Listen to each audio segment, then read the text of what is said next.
on my other hat, move my chair slightly over. Oh, thank you so much. Just got to get myself reorganized. I'm not used to doing this. I'm used to just sitting at the computer and watching what goes on. So here we go, 3D letters. Now, I know some of you have brought your light board today, which is absolutely great, and some of you will need that. But what I wanted to start off with was actually physically making the grid yourself, so that if you don't have one of the handouts which I sent, if you don't have a grid that fits your lettering, you will know how to make your own grid easily and quickly. But these ones I sent for convenience. What I loved about this method was it's just so easy to remember. You just have to remember this 3x5 grid or 5x5, and you can make it any size that you like. You can make it in centimeters, you can make it in inches, you can make it in half inches, you can make it in double centimeters. So let's start off by actually just making the grid. And you'll need a ruler and a pencil to start making the grid. I really like using my quilting square because it saves a lot of measuring. Move some of my stuff out of the way. So what I want to have is I want to have a top for my grid. And the reason I like my quilting square is I don't have to do much measuring. I can just put my line along the edge of my paper and draw a line for the top of my grid. And I like to have a margin for my grid. It helps keep everything neat and tidy, and I'm going to choose about a ½ an inch. Doesn't matter what you choose for your margin. I just find it keeps me on track and everything neat and tidy to have a margin. Now you can work with whatever measurements you like today. I'm going to grab a centimeter rule. Centimeters work really well. So we're going to go, because it's 3x5, we're going to do 3 centimeters by 5 centimeters for each grid. But what you can do to make it quick, I love quick and easy. On your top line, you're just going to measure off with your pencil all of your centimeters first. This saves a lot of time if you're making your own grid. And like I say, if you wanted to do inches for bigger letters, you could do inches. It's just ratios, that's all it is. And the same down the side, you're not going to need it any bigger than 5 centimeters down the side. So you can do 1, 2, 3, 4, 5 on that end. And on the end of your paper, it doesn't matter where it ends, we can do 1, 2, 3, 4, 5 on the end there. My email is having a big problem sending, so I'll figure that out later. Now we've got your little marks at the end and the top, so you can take your ruler, and because this is a working sheet, not a finished copy, unless you want it to be, we can just make the lines however we like. What I like to do is work it all out first and then use my light board to trace it out. I prefer being at a tilted desk. It's hard to be over this one. So we've got our 5 centimeters that way. Now we just need to make the centimeters at the bottom, just to get our working grid.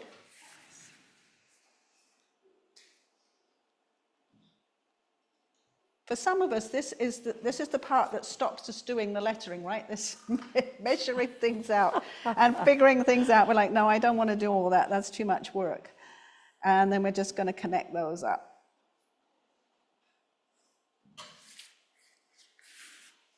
If you wanted to make this your final copy, you would do these very, very lightly so that you could erase them. I'm going to go much bolder today so you can see them on the camera, and I'm not going to make this my final copy. I know this seems like a lot of work at the beginning, but once you've got this down, And doing this actually informs your brain of like how all this is going to work.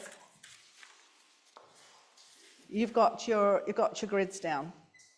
So for most of these letters, they will, well, all of them will actually, all of the capital letters will be 5 of these grids high. And most of the other letters are going to be 3 wide. So I'm going to take a black pen, and where the 3 is, I'm just going to put my dividing line. Now, if you're doing this as a good copy, of course, you would make sure that that was a very light pencil line. And then I'm going to have a one grid space, and then 1, 2, 3 for the next one. The space is for your 3D. 1 grid space, 1, 2, 3. 1 grid space, 1, 2, 3. Why am I numbering all of these? Just so that I remember the space and I don't put them too close together. Okay. Now, once you've got this done, oh, my try later. It's still not sending the email. It's having a problem. All of your letters except for M and W can go within these 3 to 5 grids. Let's zoom in a little bit. And it's very much like Roman's letters. Like Roman's letters will fit into these types of grids, except this is just a bit simpler. So for an L, like I have on my handout, for instance, we go down this side and across this side, and you have your very, very basic L. And if I was doing a good copy, I have a ruler that I keep for black pens only, because black pens mess up the edge of your ruler badly. And this one's got a big notice on, and I keep it for that reason. Get them nice and straight.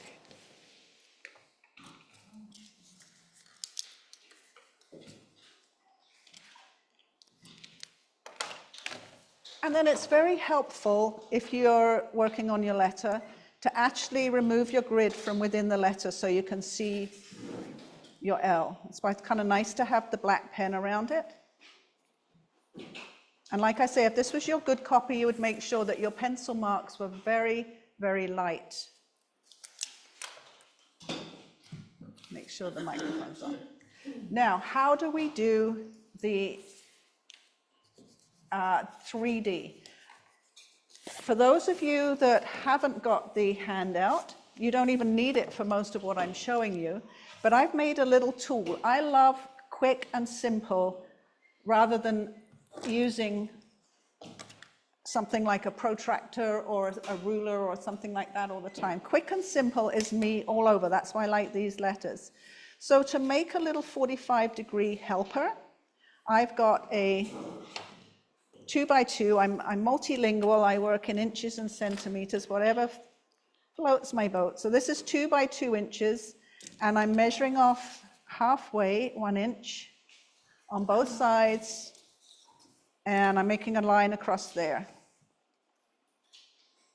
And I know this is square. I cut it square. So I know if I have a square and I go from corner to corner, I'm going to get a 45-degree angle. I'm just going to zip across there with my ruler, and then take my scissors and cut to the center there, and cut up to the corner. I made them for people here so they didn't have to bring scissors and everything. And now you have a little tool that can measure your 45-degree angles going this way, or you can put it on and measure them this way, or you can measure them going this way. You can have them going in any direction with these 2 little pieces of card, and it saves you a lot of time, because all of your lines for your 3D letters have to be going in the same direction. Got to get mine up the same way. So for this L, I'm going to have them going off to the left. I'm going to put the straight piece across the bottom of my L, and I'm going to just do my... And this is where it's good to have your grid going all the way across, because you have a straight line, and I'm going to do my angles coming out here, and they will all be parallel. And then I want to do the top of the L the same. So no matter which way you want your letters facing, you can turn this upside down. You can use this little piece you cut off, and whatever way you turn it, you're going to get your proper angle for your letters. And then you decide how fat you want your letters. Let's come down the side here. I'm not going to measure. I'm just going to put my pencil down there. And then this line at the bottom has to be parallel too. So I'm eyeballing it, but you can measure it if you want it nice. And then you can do whatever you like to fill in your 3D part. I have some nice gray pens, nice big broad gray pens, and they are quite nice to just fill that in quickly if you wanted that. You can do it with pencil, you can do it with pencil crayon, whatever you want to fill in the 3D part of your letter. They can go in all directions. They don't have to go this way. They can go the other way. They can go from the top. We'll practice a few. And then to get to your next one, you're going to leave the 1 centimeter space here. That will space your letters correctly too. So your letters will have a shadow here, and they'll be spaced correctly. So I'll erase that little box just to help me remember.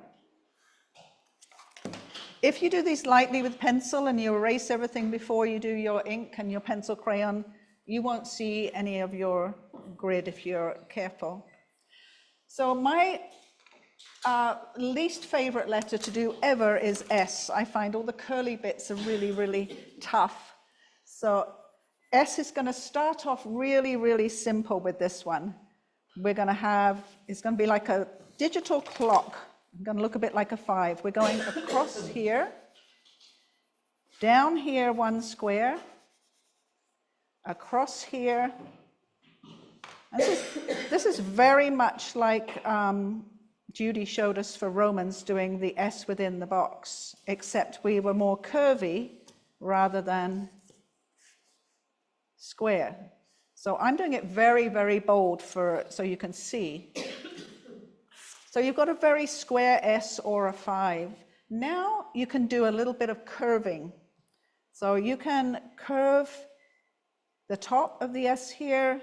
You can curve the back of the S here, the front, the sides, and even within these little corners here, you can put your curves in. And you can also shape this bit if you want to. You can bring this down a little bit and shape the end of the S. Now, once you have these basic blocks, you can start to play with the letter. You can start to change it. Oh, I forgot a curve right here. You can start to change it and make it bigger on the top and smaller on the bottom, or vice versa. You can skinny it out a little bit if you want to. You can have it thick and then thin. You can play with it, but this is your basic bones of the alphabet to get you started. And of course, if you were going to color your S or decorate it, you would erase your grid. And the 3D on the curves are a little bit trickier to do. They require a little bit of practice. You don't have as many angles to help you.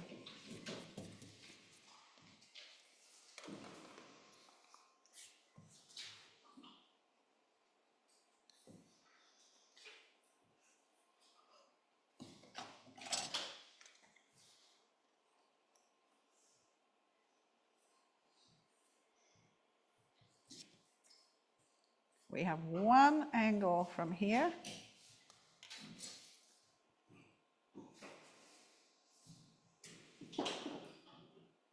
And now you've got to do a little bit of curving for making your under the S. trying to even remember where my bits will be. They'll curve from here. And coming out from this side of the S, I'll get my angle right. Use my other bit. Got to be coming down. I can't figure out where my angle goes. It's got to go the other way. There we are. Put it on there.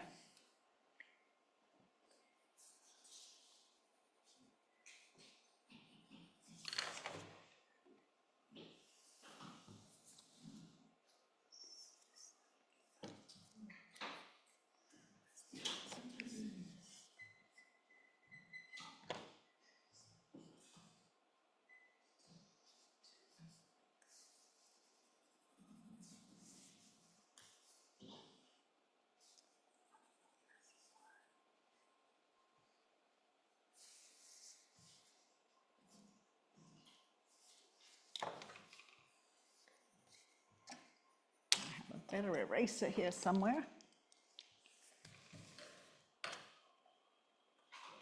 I have to clean up a few edges.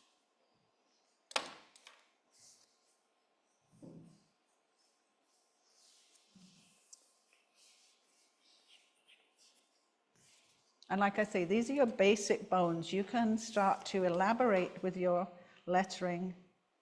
I'd like that to come down a little bit more.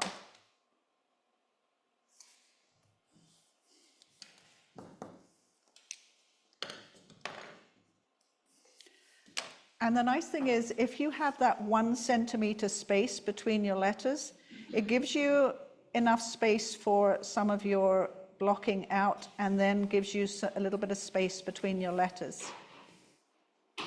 And most of the time, that's going to work out for spacing pretty well. When I did the letterhead, that's pretty much all I did was it was a 0.5 centimeter for that. So.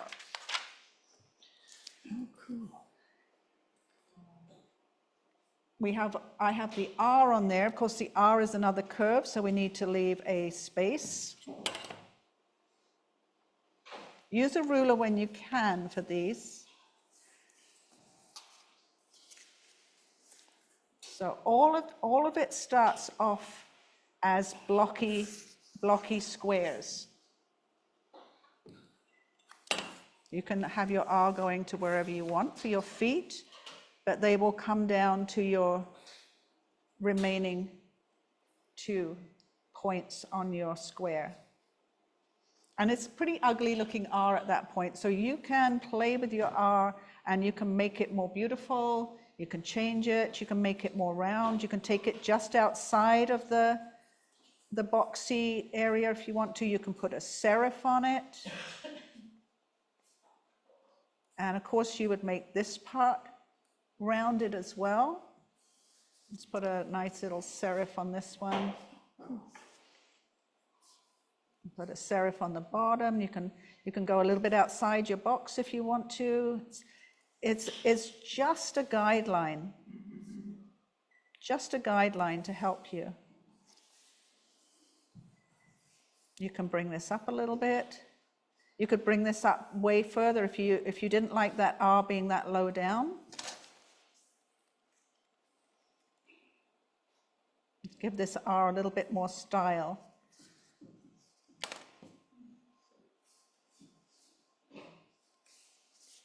You can give it some thicks and thins if you want to go up a little bit higher.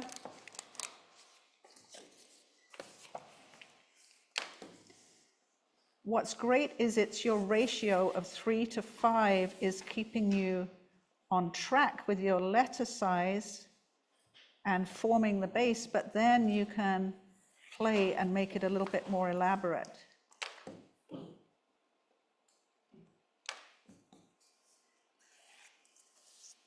I want to take this up a little bit more. I'm looking at my R, and I'd like to take that up a little bit more.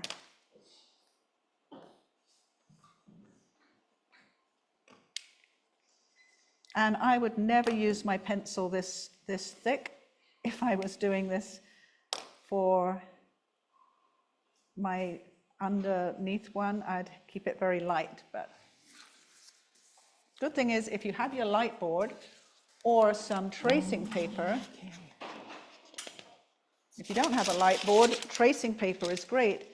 You could then trace your letters afterwards with your tracing paper if you wanted a nice clean set of letters, or your light board. So let's do our 3D on the R. Again, we want the 45-degree angle on the base of the R.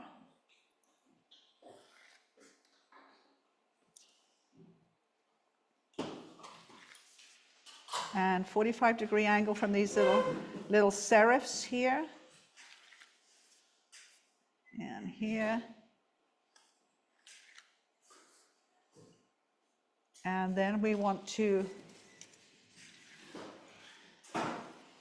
decide how thick we want it. Usually you would keep them all the same in a row, and we're going to have that little curve. Oh, I got to come down with my paper. Oh, like I told Caroline to put the camera up. So we have that little curve from the serif that has to come down and curve out to this one, comes down across the bottom.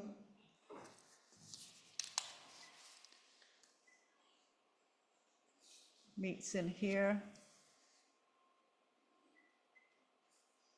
And then because we would see this side of the inside of the R,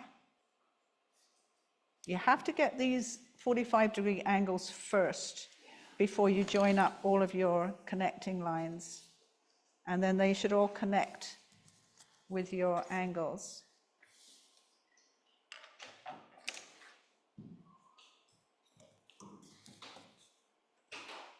How are you all doing? You're all very, very quiet.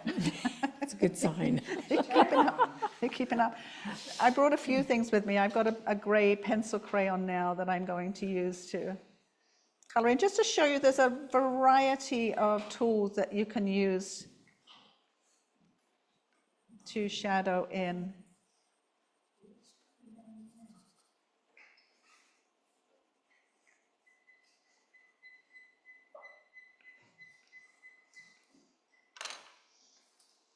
That one's come out a little bit more.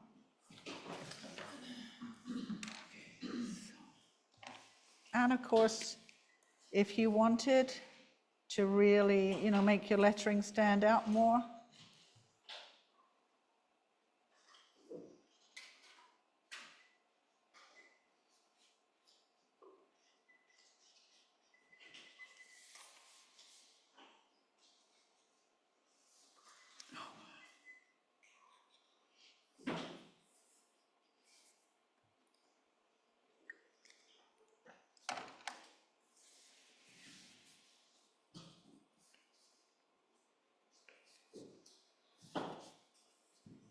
smudging my pen all over the place.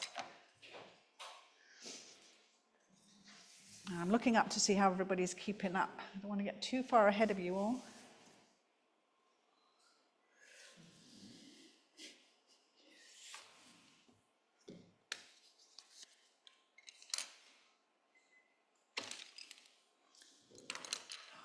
How you doing?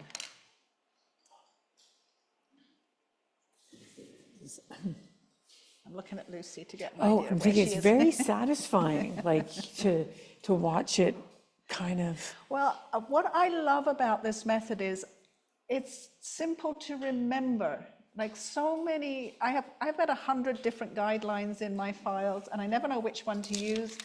And when I'm thinking about doing a complicated letter, I often avoid it because I think I can't remember. I can't remember how to do it. I can't remember how it goes. But this like 3x5 almost all of the time, and I'm going to give you the 2 exceptions, is just easy for me. And I think, well, it didn't have to be centimeters. I could have made it 2 inches by 5 inches if I wanted, really big letters. It could have been much bigger. I could have made it 6 centimeters by 10 centimeters if I wanted to double it. So if it was 3x5 rather, sorry. Judy? Yeah. Could you go over again at the top left of the shadow of the R? Could you just walk us through again about what you did first. This is the shadow top left. Okay, so what I'll do is I'll put the R on here, on my bigger one.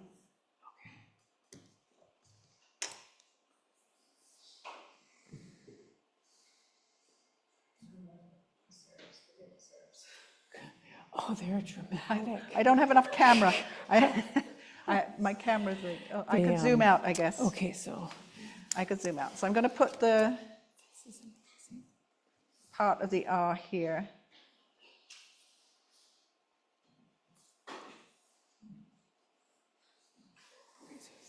And quickly draw that bit in. One down.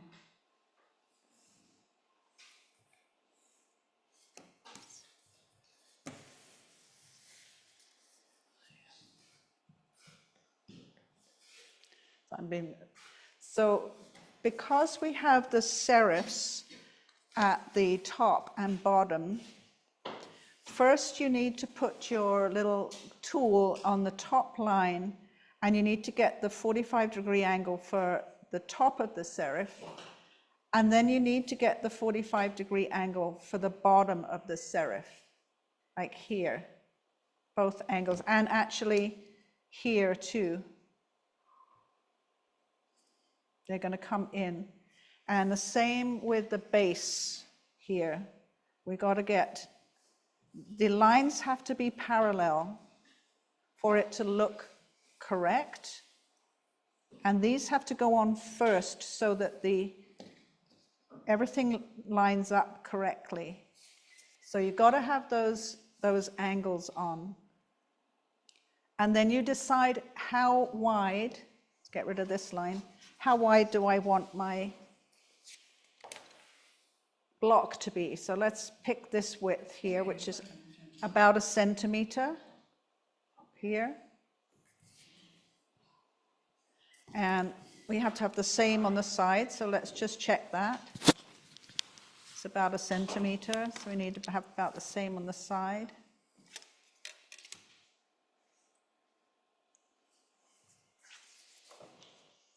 And then because I had a curve on this serif up here, I need a curve here as well to match it.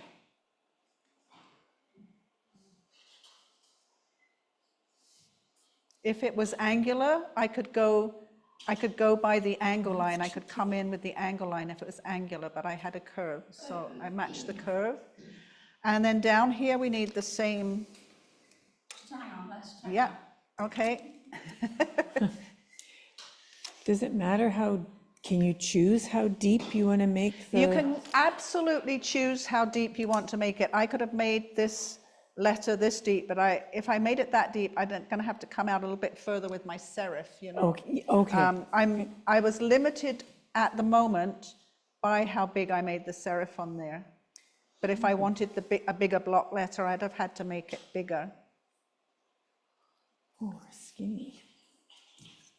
So you just need to make sure always that your lines you're keeping everything parallel. Well, these are amazing. Oh, I forgot an angle here. I forgot this one.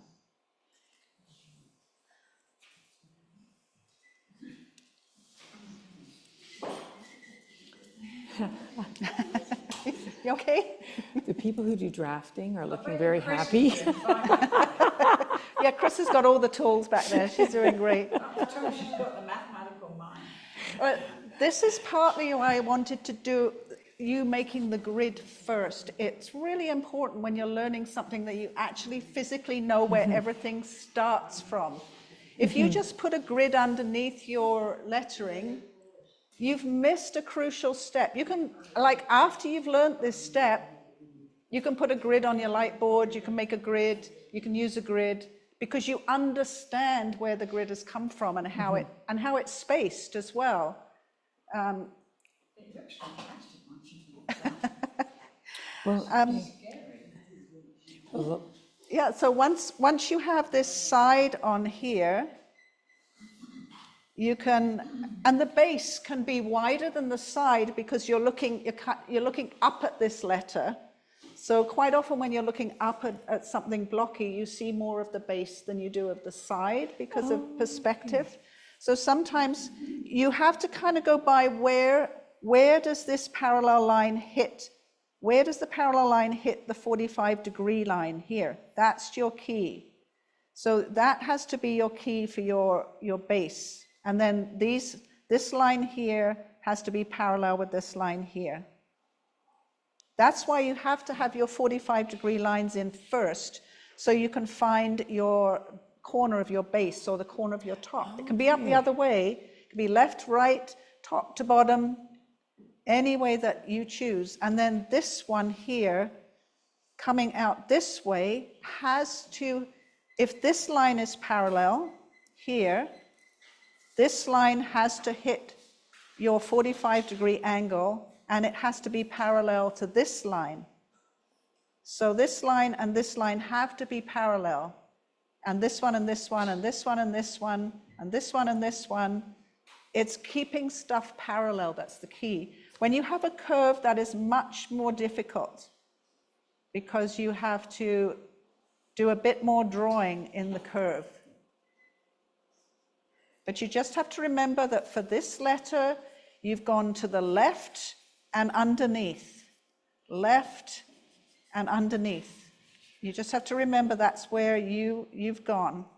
So does this work exactly the same if you do the drop shadow to the right? Well, this is not a drop shadow. Now, a drop shadow is entirely different. This is a block in perspective. This is like a letter carved out of a block. I'm going to show you a drop shadow because it's completely different. Okay? And also, if you're shading, you can use your pencil to go darker. Get my eraser. If you use your pencil to go darker underneath the curves, you're going to get an even more exaggerated look to your 3D-ness. Like in here, under here would be very, very dark because it would be shaded by the top of the R, and you can get lighter as you come down the R. And if your light was coming from up here, you would have it lighter at the bottom. So you can use your pencil or your pencil crayons to, I've got too much showing here.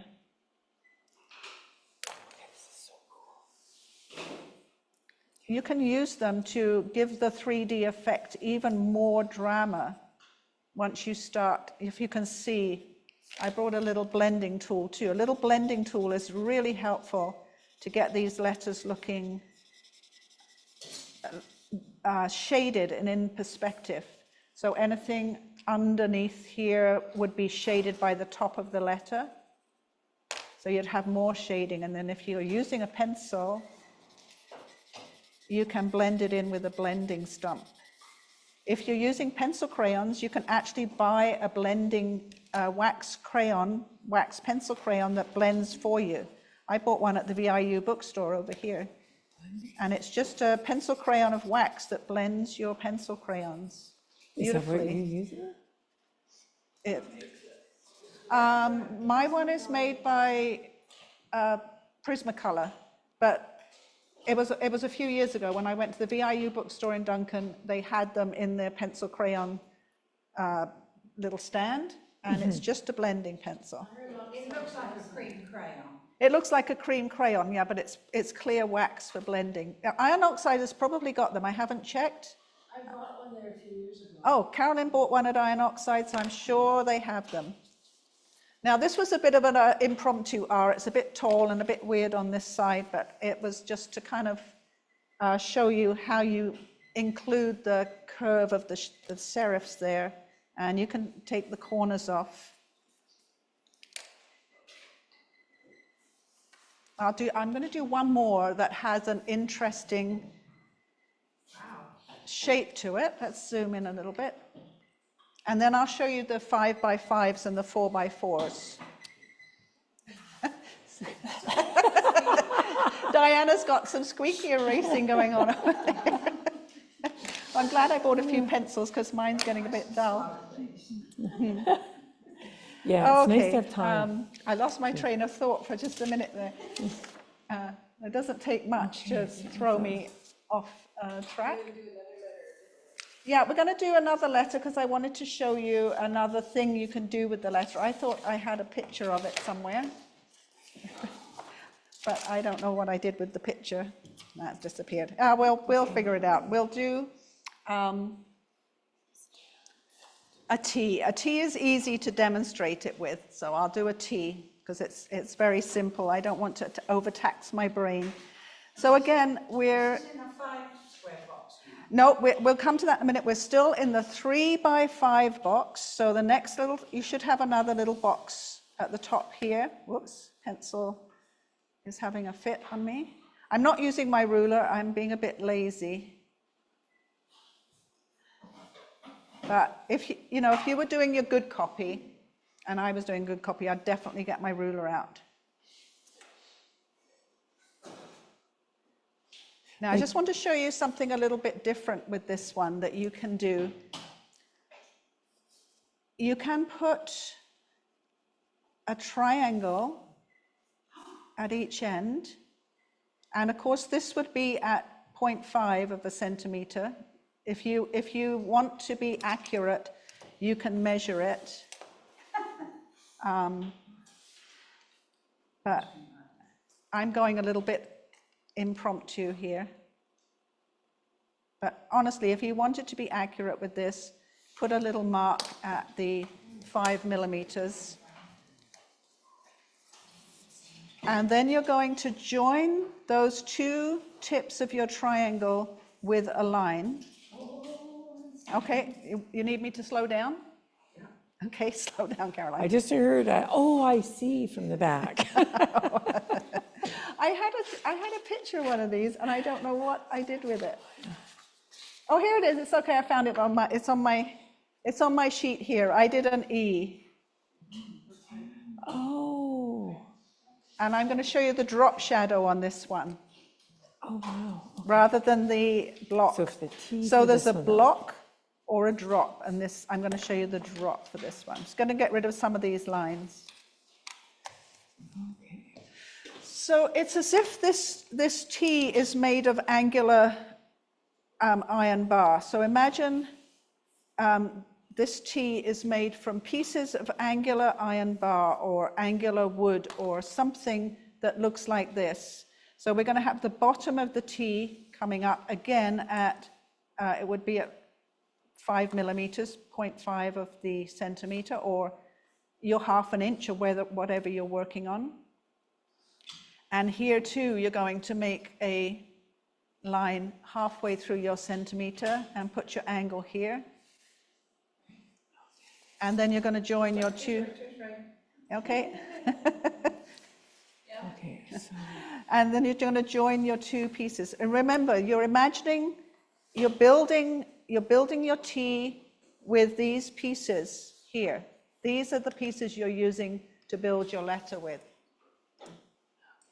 And they have to join together. There has to be a little bit of jointing somewhere to join them together. Yeah, a Toblerone. Go home, buy a Toblerone, chop it up with a knife, make a letter, and then eat it. It'll be very satisfying. Very satisfying. I'm going to put that on my list for my shopping list on the way home. Judy, we're stopping at the dollar store. Right, so I'm getting a bit of my mess out of the way. Again, you can use shading to make this look even more angular. So under here, you can shade it in. You can shade it in on one of the sides. I'm going to have the light coming from this side because I'm going to do a drop shadow.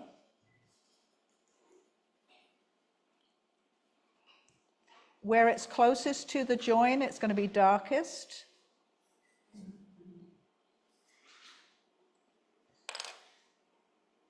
My little blender.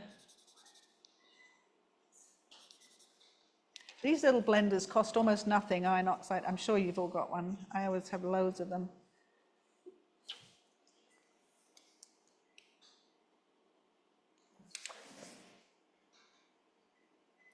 Okay, for those of you at home, I don't know where you are in the process. I hope you're following along. I'm kind of keeping an eye on everybody here to see how they're all doing. Okay. You ready for the drop shadow yet, Judy? Yeah. Okay, Judy's ready. We'll use Judy as a guideline. Now, a drop shadow doesn't come out at 45 degrees. It's a shadow. It's not a piece of this. So you decide how far over, you just decide how far over you are going to reflect. You're actually reflecting this T. So this is a 90-degree angle, just like the T. If the T didn't have a 90-degree angle, if we'd put some kind of a curve on it, it would be curved. And it's going to stick out this much, I've decided. I just decided that. You can decide any amount. I'm going to have this same amount here, shadow down the side. And it's going to stick out that much at the bottom. Because remember, I said the light was over here. These parts are light. This is the shadow. And then I'm shading that in. Not as dark as my T, because otherwise we get confused. And I'm going to use my little blender again to make it more shadowy and more soft. And then this looks like the T is floating above the page a little bit, depending on how far over you put your shadow. And I like to soften the edges of the shadow because it diffuses it more, like sort of diffused light, and then keep the edges of my letter I would have actually done with black pen around the edge. So with value, it has to be half the value of the shading on the actual letter? Or twice. It depends, it really depends on whether you use color or whether you use pen.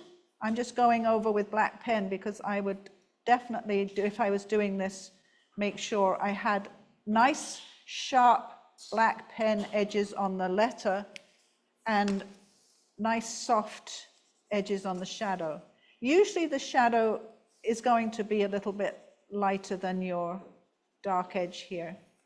So it looks soft and like diffused light. And I put rather a sharp edge on it to show you where it would go. But if I was not actually demonstrating for you, I wouldn't have put such a sharp edge. I would have had more of a soft pencil edge there. So the whole 3D-ness of this thing is all in the angular. You're not doing like the box shadow. You're doing the angular part of the T, and then this is a drop shadow. I find that a lot of people call this one the box shadow. They call that a drop shadow, and it's not. This is making something 3D, like a box. You can have a drop shadow for this as well, but it would come out at 90 degrees. Like the shadow would come out at 90 degrees, and it's helpful if you have it in slightly different color. I've got a lot of gray here. So you can still have a drop shadow on your 3D box, but they're two different things. The drop shadow makes something look like it's floating. Now I'm going to use just for, and if you don't have any grid space left, you're very welcome to use one of your grids to help you with the 5x5. And if you don't have a handout, just quickly make yourself a 5x5 grid. Because I want to go over the two letters that have to have a 5x5, and I want to show you how you can use the 5x5 for an italic letter. Oh, wow. How are we for time, Lucy? Do you know what time I'm it just is? looking, I think we're good, because as long as it's by 11 at the latest, we should Okay. be. I timed it at home and it was about an hour, so.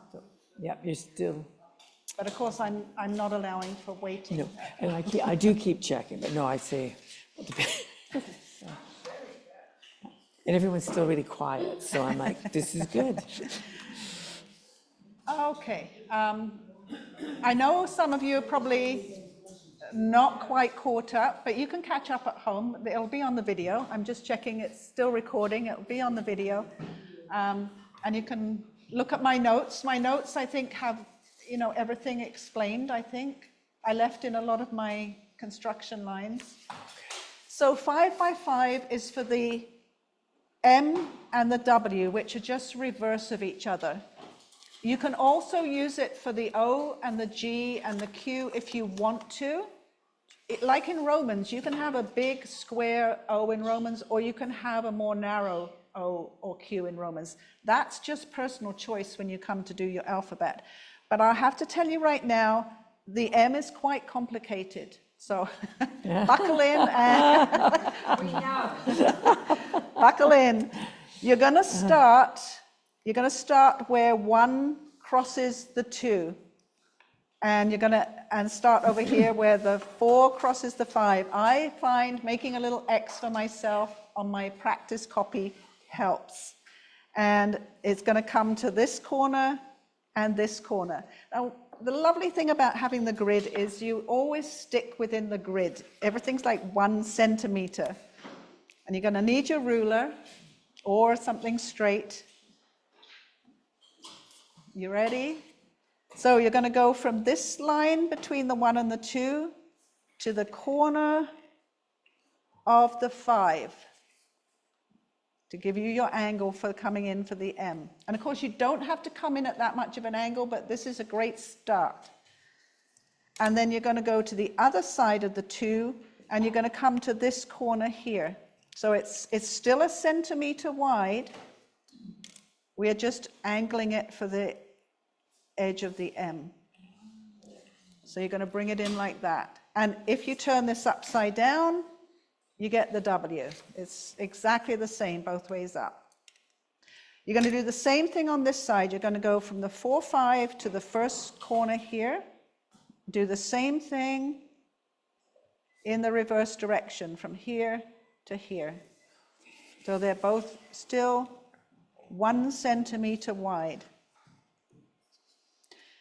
And this grid is designed to go on a light board. So what you would have actually is you'd be doing your letter on your paper over this grid on your light board or on tracing paper over this grid. So you wouldn't see the grid because you can't erase it.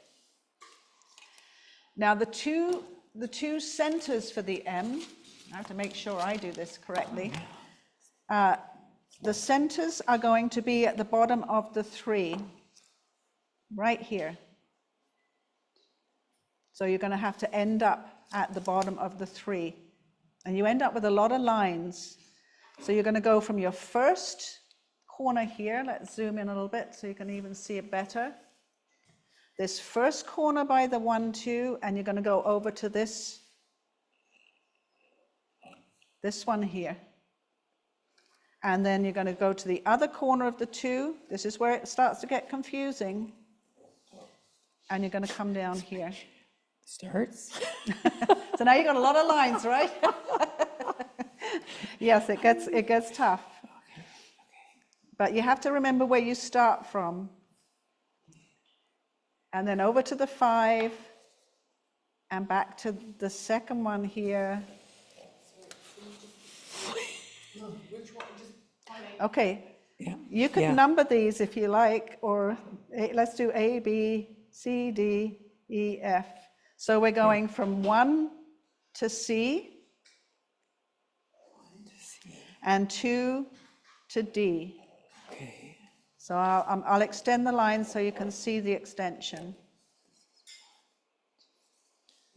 And then you're going to go from the first line at the 5 there, and then we're going to go to D for the other side of the M. And then from 4 to C. Yeah, I will get my red pen out to show you where the M goes, because now you've got this lovely, lovely diamond grid on here. Let's get so we know that this is the edge of your M here, and this is the edge of your M here.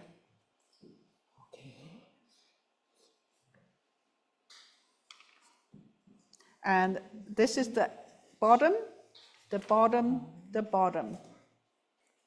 So make sure you get those in.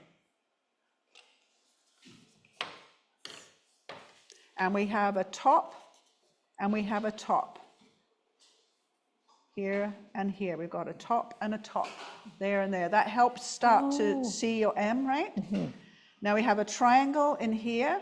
I would use a ruler normally, but I'm not going to right now, just because I'm being a bit more quick. And we have a triangle in here.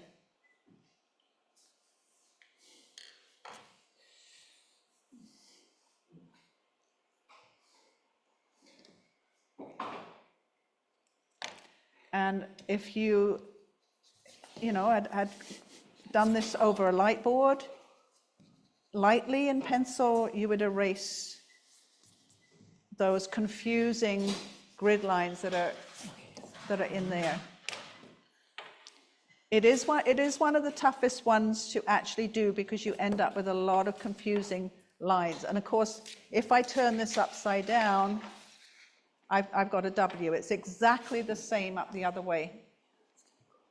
So you can just turn your paper upside down. If you can't turn your brain upside down and figure it out up the other way, just do it upside down and turn it around.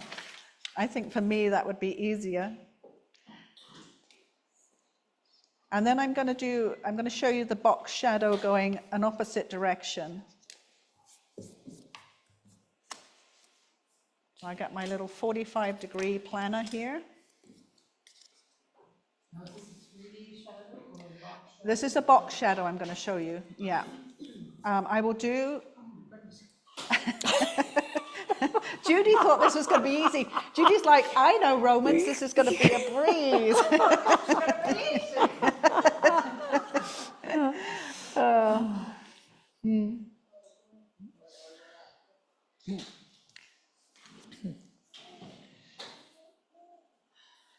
So we can have, the angle is quite arbitrary. 45 degrees works really well, but not as well for the italic.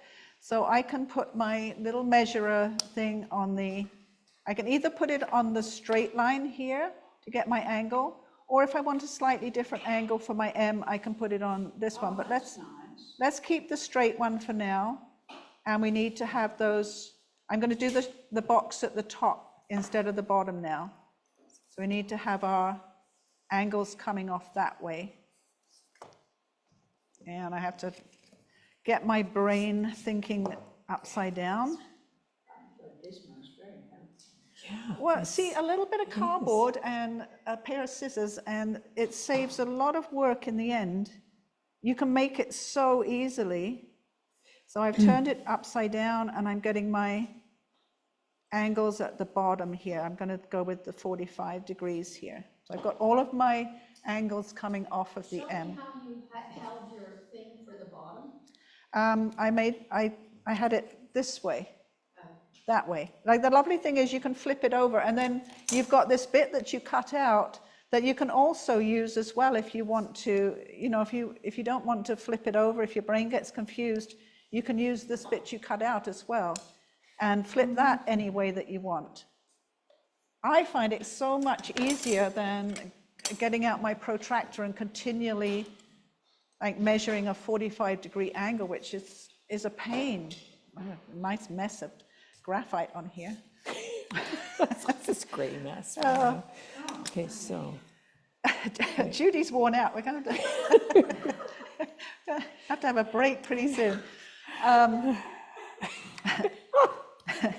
Right, I'm going to decide how thick do I want my M. Do I want a really, really thick M? Let's have a really thick M, okay? Because I think Lucy asked me how wide do we make it. We can make it any width we want. It's just where does it hit the 45-degree angle here? That's all you have to worry about. All of those would be thick. And then across the top has to be parallel. I'm going to use my quilting ruler. Oh, there goes my pen. And you have to hit that line again parallel across the top. Okay. And this then has to come parallel. This has to be parallel down the side. And I do love a quilting ruler for that, because you've got all your parallel lines all the way down it, and it makes it quick. And, you know, like the whole thing has got parallel lines. This is in inches, so it's not as helpful when I'm doing centimeters, but you can buy them in centimeters. Cheaper in Walmart, by the way.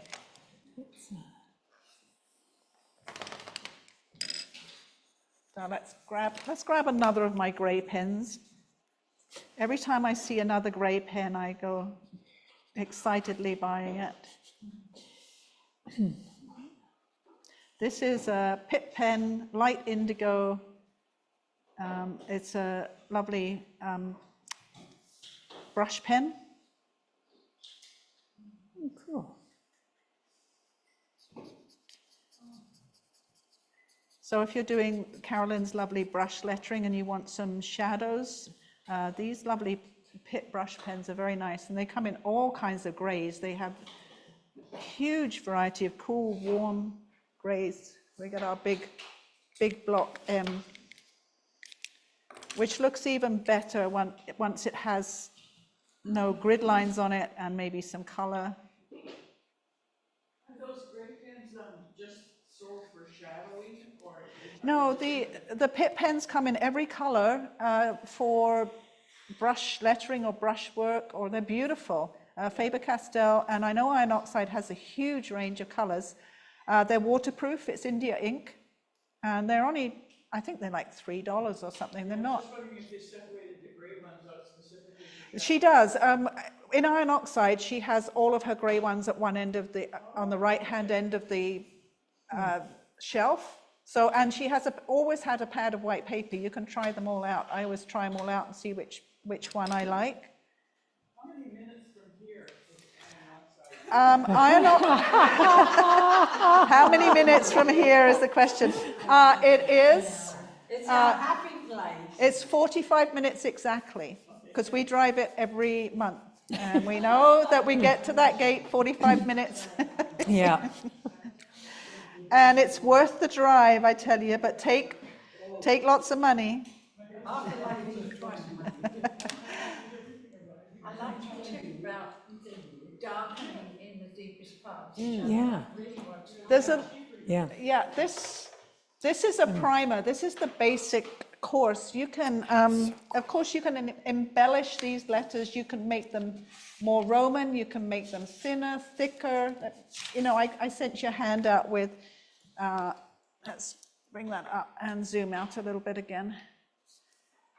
You can decorate them. This is blended color pencil. I'm going to do the italic next. You can put these patterns on us. I think it was Linda Yachuk. Did you do that one Christmas on black paper? Somebody one Christmas about 4 years ago did a lovely letter on, I think it was on black paper. I can't remember who, but I still have it. So you can do these kinds of things. And I had one, here it is.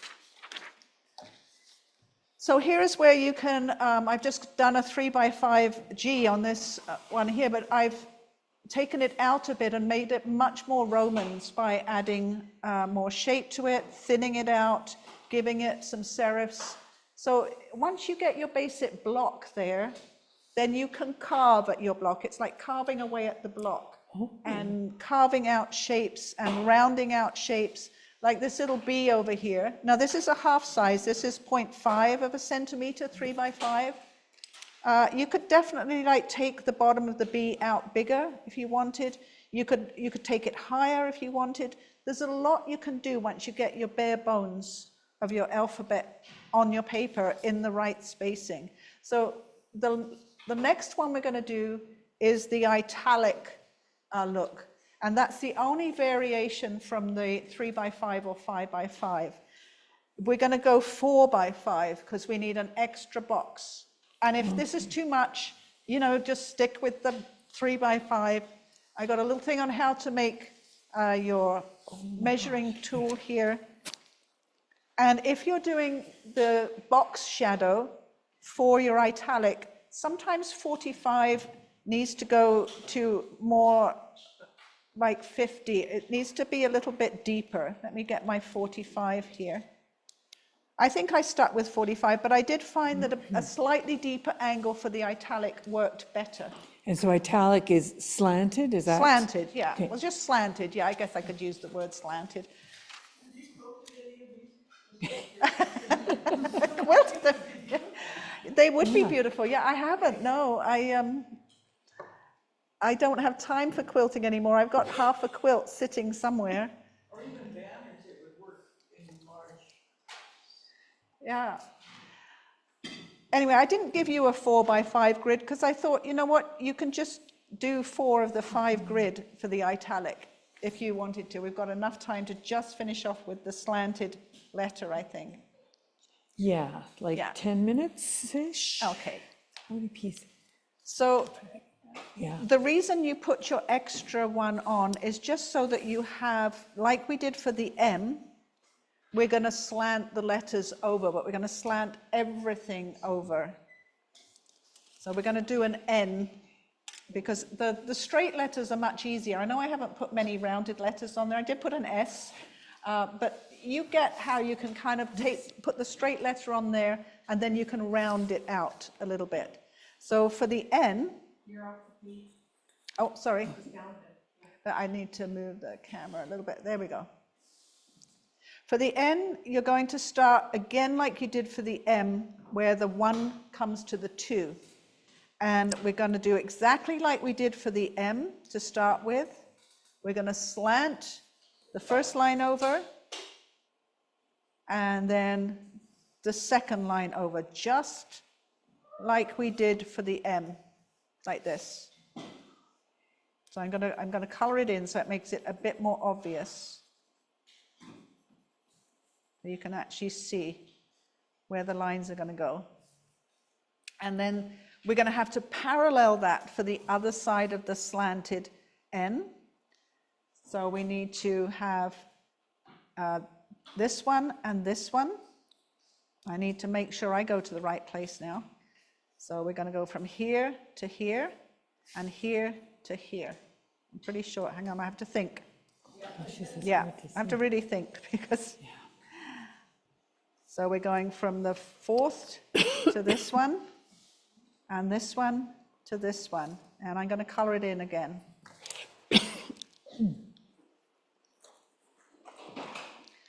And now we've got to get the cross of the M coming across. So we're going to go, the first one will go to the first corner, and the second one to the second corner. So we're going like first corner here, to first corner here, and second corner here to second corner here. Again, it's a centimeter wide, it's parallel. I didn't do my lines all the way because I had colored it in so I could see where it was all going.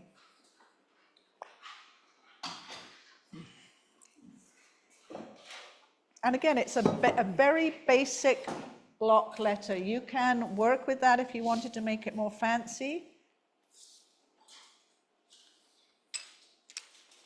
Now let's find a pen to do my... Would it need 4 if it wasn't an italic N? No, if it was a regular N, it would be the 3x5. Only the M and the W need the 5x5.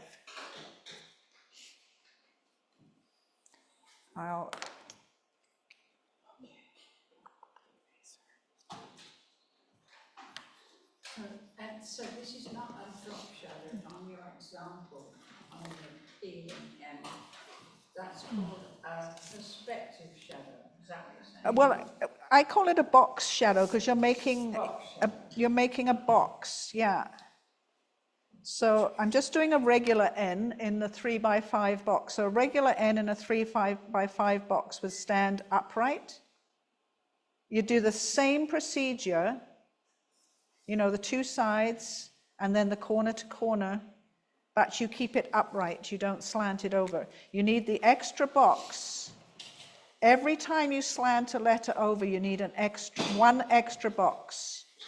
Somebody said to me yesterday in a post, I didn't use algebra again today, and I did. It was like, the 3 by 5 plus 1 N. Right, one box, 1B. If you're slanting. So the regular N is 3 by 5. All you have to remember in your brain is everything's 3 by 5 except M and W. Unless you want to go fancy. And everything slanted is 4 by 5. Unless it's an M, then it's plus the 1 N. You've got to do 6 by 5. So you've got to add one box for the slanting. And you can still use your little tool for your angles. 45 degrees works okay. I just found a slightly steeper angle looked a little better, but you can still do the 45s. All these areas, and this is a box shadow, all these areas need to have your 45-degree lines. And then, of course, you can't do your edge of the box upright. You have to do parallel. This line has got to be parallel to this line. They've got to be parallel. This one and this one. And then that will give you your corner that tells you your bottom line has to be parallel to this one. And your side line has to be parallel to this one. This one and this one have got to be parallel. And this one just disappears behind your N. So I'll put those in red. Literally, the reason you got that little 45-degree angle tool is because you got to put those 45-degree angles in first to find out where your edges hit. And then all you got to do is keep the other ones parallel. That is your box shadow. Now, you want to drop shadow. With this one, you're going to bring your N as it looks coming out from the N, and it would drop down here. It's a little bit more complicated because it has to slant, and you'd have to like reflect all of this happening here.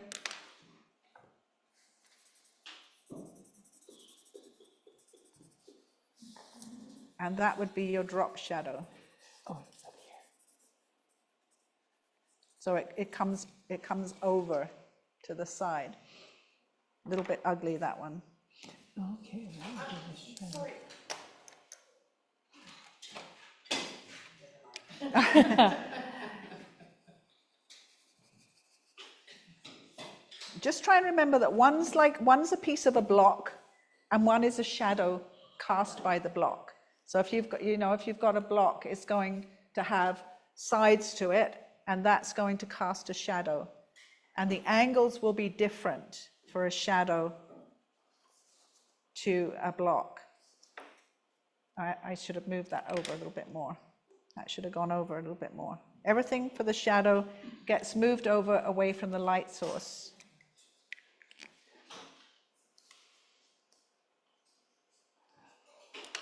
It's okay, we're going to have a coffee break in a minute, and you can rest. We have the full range here. Yeah. So, I mean, the only other thing, there's just one more thing. You don't have to do it, but I'll show you. Is if you wanted a big O, a big round O or Q or a C, you could do it in the 5 by 5 one, and you could round out the edges of your box. If you wanted, if you wanted a big boxy O. Or you can just do a rectangular one. But if you did want to, you can use the 5 by 5 for the C, the O, the Q, the G. Are there any others? I don't think there's any others that would have. Big. And would you do it for a D? Would you do it for a D ever? Or is that just too much? I guess you could, but I think probably the D would be better kept. 4 by 5. Yeah, or or narrow there like that. Yeah.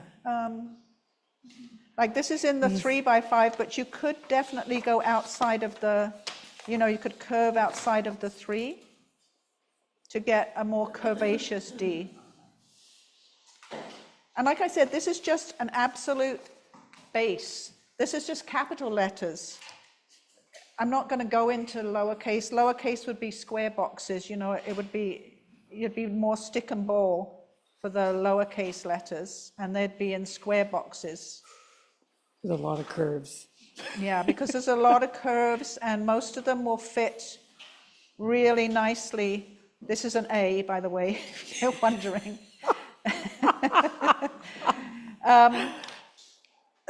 Most of the lowercase will fit nicely into a square box, doing like a stick and ball type letter.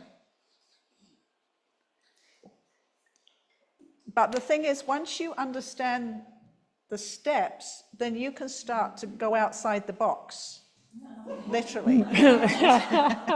It's, or you can just stick with this, and it's fine, because, you know, once you get your color, once you erase your lines and you get your coloring in and your shadows in nice pencil line or gray pen.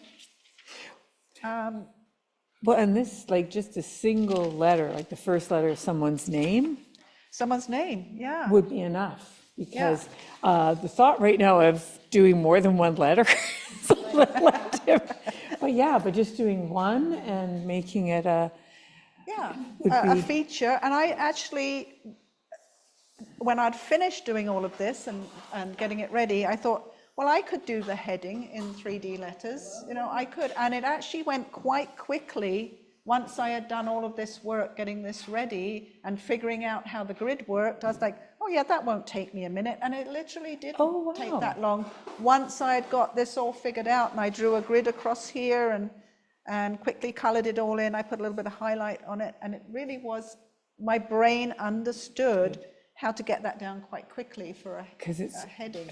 so yeah. Because it was half the size, it was half centimeters, and I just did exactly how we did it across the top. And It is, yeah. Yeah.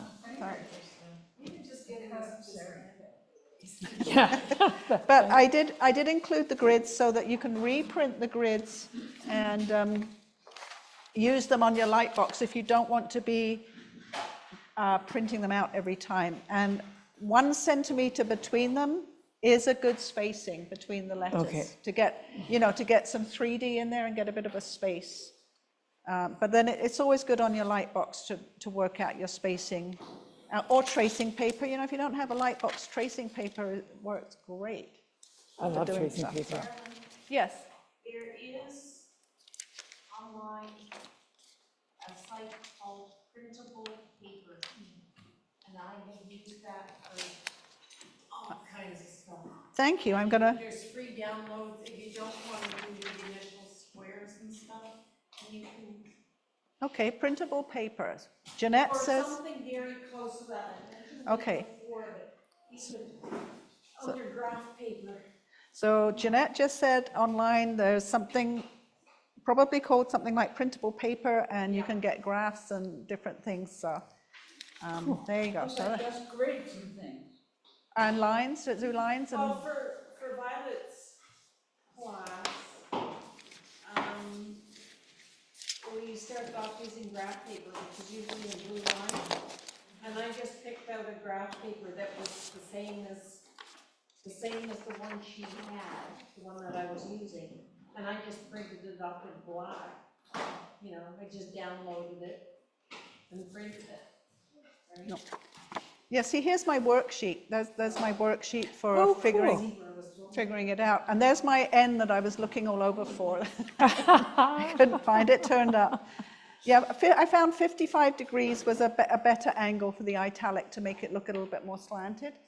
So you just have to make a new little square with your protractor, or stick with 45.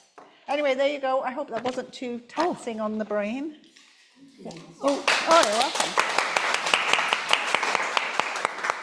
A cat.